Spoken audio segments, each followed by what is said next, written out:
Sir Elton John, one of the most beloved and enduring artists in music history, has shared the stage and the studio with some of the greatest names of all time. But behind the glamour and success lies a quieter, more heartbreaking truth. Elton has outlived many of his closest musical companions. These weren't just passing acquaintances.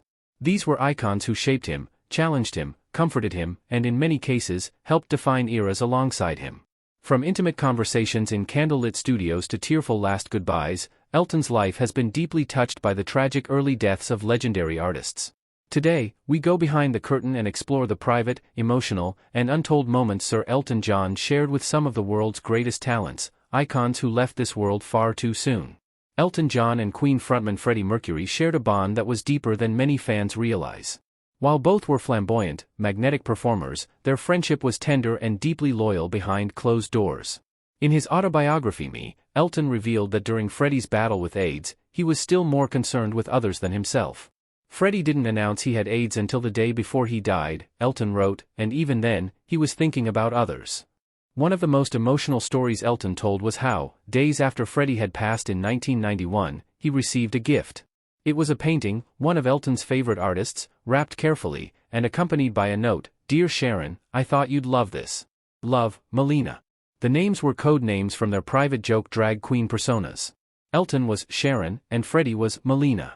Even as he was dying, Freddie found a way to say goodbye with grace, humor, and love.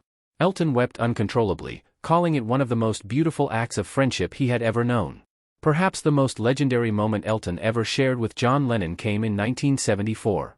The two had become close while collaborating on Whatever Gets You Through the Night, and Elton bet Lennon that the song would be a hit. Lennon, skeptical, promised to perform it live with him if it did. When the song reached #1, Lennon kept his word. On November 28, 1974, he joined Elton on stage at Madison Square Garden, his final public performance. Elton later revealed that they shared a tearful embrace afterward. "It was the happiest night of my life," John told him. Their bond was sealed forever. After Lennon's death in 1980, Elton was devastated. He became the godfather to Lennon's son, Sean, and continued to support Yoko Ono and the family. In interviews, he's often said he never fully recovered from the loss. "John changed my life," Elton once said. "He made me braver." George Michael and Elton John had a complicated but deeply emotional friendship. Their duet of "Don't Let the Sun Go Down on Me" at the 1991 Live Aid-style concert remains one of the most powerful performances of both their careers. Elton loved George, but their relationship became strained in later years due to George's battles with substance abuse. Elton, having faced his own demons, tried to help. "I was worried about him," Elton admitted, "but he thought I was interfering." They reportedly mended fences shortly before George's death in 2016, but Elton has since spoken candidly about his grief. "It breaks my heart. He should still be here," he said. "We had so much left to say to each other." When Amy Winehouse burst onto the scene with her unmatched voice and tortured brilliance, Elton John immediately took her under his wing. They shared more than just music, they shared battles with addiction and the pressures of fame. Elton became a mentor to Amy, calling her weekly during her recovery efforts. "I loved her like a daughter," he once said. "She was the most amazing talent, but she just couldn't escape her demons." Elton was devastated when Amy died of alcohol poisoning in 2011 at just 27 years old. He later said, "She was the only person at the time who really reminded me of myself. And that terrified me." Their private conversations, mostly supportive and heartfelt, remain some of Elton's most treasured memories. He once revealed that he kept a framed photo of Amy in his dressing room, a silent tribute to a voice that was silenced too soon. Elton John was one of the few in the industry who saw the storm coming with Whitney Houston. They weren't best friends, but they had many private conversations in the 90s and 2000s, mostly centered around her escalating drug problems. In an emotional interview, Elton revealed, "I begged her to get help. I told her, 'You've got the greatest gift from God, and you're throwing it away.'" Whitney's tragic death in 2012 left Elton heartbroken. He said he had hoped she would pull through, just as he had in the early 90s. "We lost one of the best singers of all time," he stated. "And it didn't have to be that way." Elton John met Michael Jackson when he was just a teenager. "He was the most adorable kid you could meet," Elton once recalled. But as Jackson's fame skyrocketed, Elton observed a shift, one that alarmed him. "He started to cut himself off from the world," Elton wrote in Me. "And by the end, he was really mentally ill, a walking tragedy." Their contact was minimal in the later years, but Elton never lost his compassion. "It was incredibly sad to watch," he admitted. He couldn't cope with reality anymore.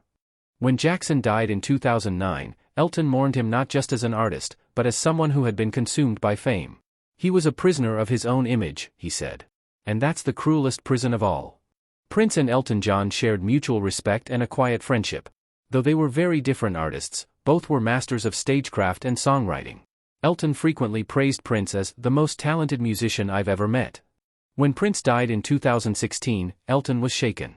He was a true original, and I don't think we'll ever see someone like him again, he said during a tribute concert. His death was a huge wake-up call for so many of us. Elton later revealed they had spoken just months before Prince's death and had tentatively planned to work together. We had ideas, he said. I wish we'd had more time. Elton John and David Bowie were contemporaries, rivals at times, and deeply private individuals. While they didn't have a close friendship later in life, their early careers were intertwined, and they respected each other's genius. After Bowie's death in 2016, Elton performed an emotional tribute, playing Space Oddity in concert. In interviews, Elton admitted, "We didn't always get along, but I always looked up to him. He was fearless." In his memoir, Elton confessed feeling regret that they hadn't reconnected. "I miss him terribly," he said. "He was an innovator, a true artist.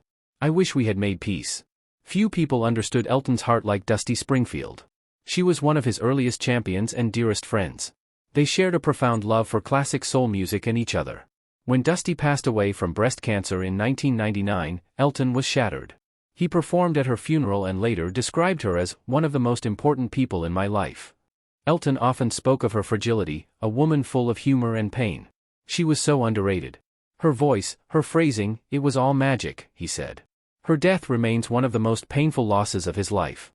Though Tina Turner lived a full life and passed away in 2023 at age 83, Elton John still considered her loss premature, because her energy was timeless.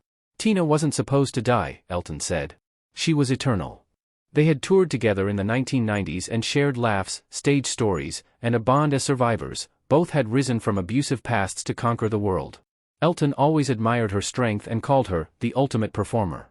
After her death, Elton shared a personal photo and message, "You were my inspiration, my friend, my sister in strength. I will miss you every day." For Elton John, each death is not just a headline or a tribute. It's another seat left empty in the theater of his life. He once said, "When you've lived this long, you carry a lot of ghosts with you. And those ghosts sing back to him every night on stage, in melodies they once shared, in lyrics they once whispered, and in memories that no time can erase." Elton John's journey is one of survival, and part of that survival is honoring those who didn't make it. Through music, through stories, through love, he keeps their legacies alive. These weren't just legends. To Elton, they were friends, mentors, muses, and soulmates. And though they may be gone, their voices still echo in his songs, in his heart, and in the quiet moments between curtain calls.